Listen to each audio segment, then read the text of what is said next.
में जाती नहीं है, क्योंकि शाम होती है, रात्रि होती है, पुजारी जी मंदिर के पट को उठा देते हैं और मंदिर में भगवान के लिए सारी सामग्री को रख दिया जाता है।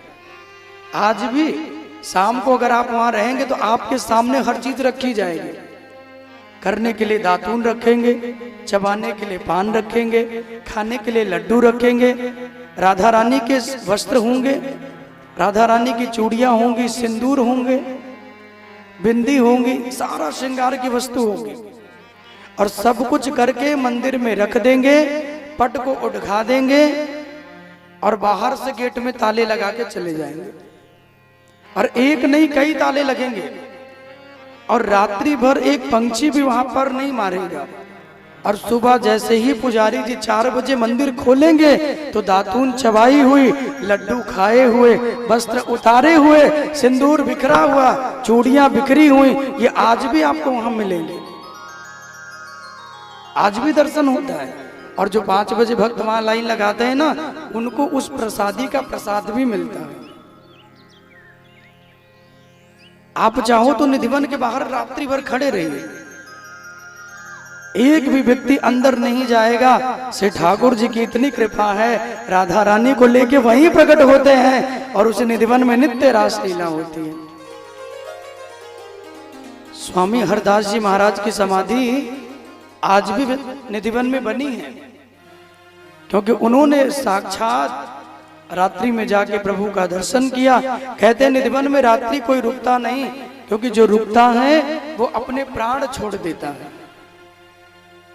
भगवान उसे कोई हानि नहीं पहुंचाते, लेकिन जो रात्रि भर वहां रुक के भगवान को प्रत्यक्ष अपने नेत्रों से देख लेता है, तो भक्तजन कहते हैं कि फिर वो भगवान से अपनी मुक्ति मांग लेता है। फिर वो इस मायावी दुनिया को देखना नहीं चाहता, फिर वो इस मायावी दुनिया में रहना नहीं चाहता। ये नेत्र जिस दिन भी कृष्ण को देख लेंगे, ये नेत्र जिस दिन भी कन्हैया को देख लेंगे, उस दिन आपकी जितनी मनोकामना है वो पूर्ण हो जाएगी। जिस दिन भी आपको देख लेंगे सारी मनोकामना पूर्ण होगी। इसलिए निधिवन में जो भी गए उनकी समाधि आज भी अंदर बनी हुई है। रोज मेरे प्रभु वहां आते हैं और नित्य मेरे ठाकुर जी की वहां रासलीला होती है। आप भी अगर वहां सुनोगे तो कन्हैया के पायल, कन्हैया के घुंघरू, कन्हैया के चरणों की वो सुंदर छनकार आज भी आपको सुनने के वहां मिलेगी। तो ऐसे निधिवन की महिमा जहां मेरे श्री ठाकुर जी महाराज नित्य रासलीला के लिए आते हैं, नित्य प्रभु अपने भक्तों को दर्शन देते हैं। और आज भी जितनी वस्तुएं वहां रखी जाती है उसका मेरे ठाकुर जी भोग लगाते हैं। तो ऐसे निधिवन की पवित्र महिमा, ऐसे वृंदावन की महिमा जहां मेरे ठाकुर जी प्रकट होकर अपनी लीला करते हैं। इसलिए ऐसे धाम में एक बार अवश्य आइए, बस एक बार आ जाइए, उसके बाद तो ठाकुर जी आपको बुलाते ही रहेंगे, आपका आना जाना लगा ही रहेगा। राधे राधे बोलना पड़ेगा, राधे राधे, ऐसे नहीं, जोर से बोलना पड़ेगा, राधे राधे, और जोर से बोलना पड़ेगा। राधे राधे। एक बार जोरदार तालियों से अभिनंदन। आपके द्वारा महाराज जी को चुनरी पहना करके सम्मानित किया गया। जोरदार ताली होनी चाहिए जी।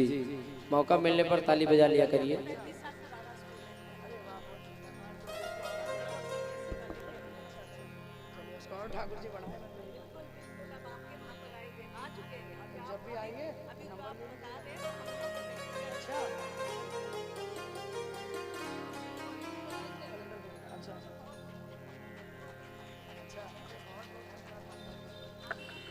बहुत ही सुंदर भाव आप सबका।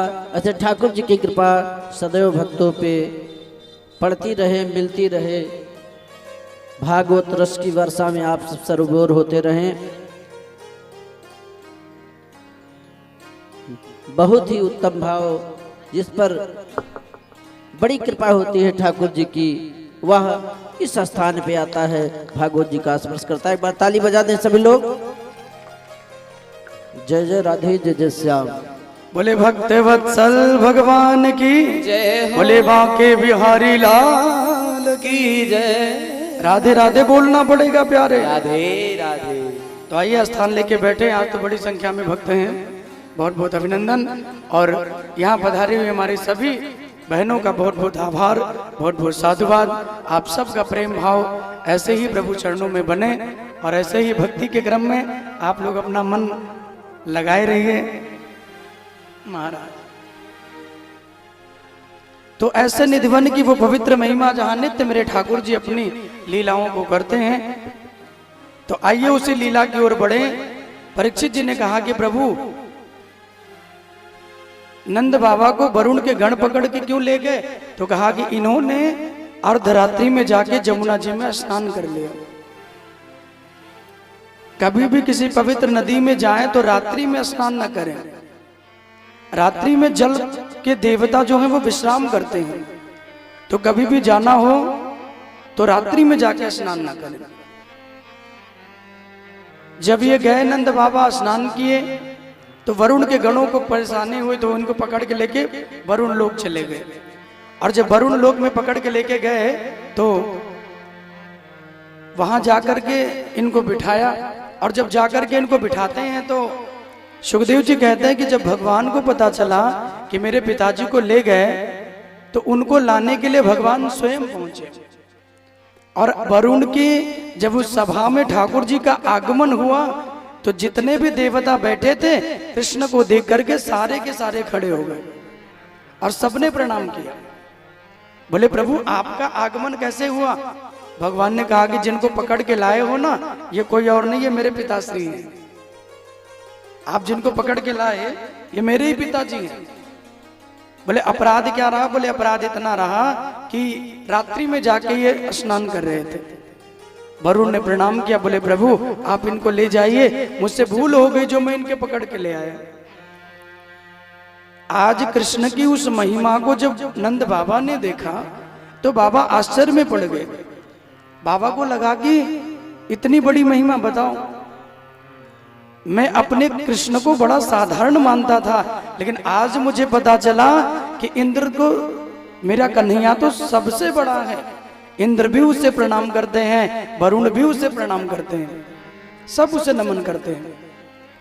सारे ब्रजवासियों से भगवान के लीलाओं के बारे में आज नंद बाबा ने बताया। नंद बाबा ने कहा कि ये लाला बड़ो चमत्कारी है। वरुण के यहाँ पहुंचा तो वरुण ने मेरे ही कन्हैया को प्रणाम किया, लेकिन ब्रजवासी कन्हैया को अपना मित्र मानते, इसलिए भगवान कभी मानते ही नहीं। पूरी भागवत में ब्रजवासियों ने कभी भी कृष्ण को भगवान नहीं कहा, वो अपना मित्र ही कन्हैया को मानते हैं। उन्होंने कहा कि अरे बाबा या अहिर को छोरा कब ते भगवान बन गए हो, या तो अहिर को छोरा हमारी जूठन खाने वालों, ग्वाल बालों को नहीं लगता कि कन्हैया भगवान है। और प्रभु भी कभी उनको ये नहीं बताते कि मैं ईश्वर हूं। भगवान को उसी आनंद में आनंद करने में आनंद आता है।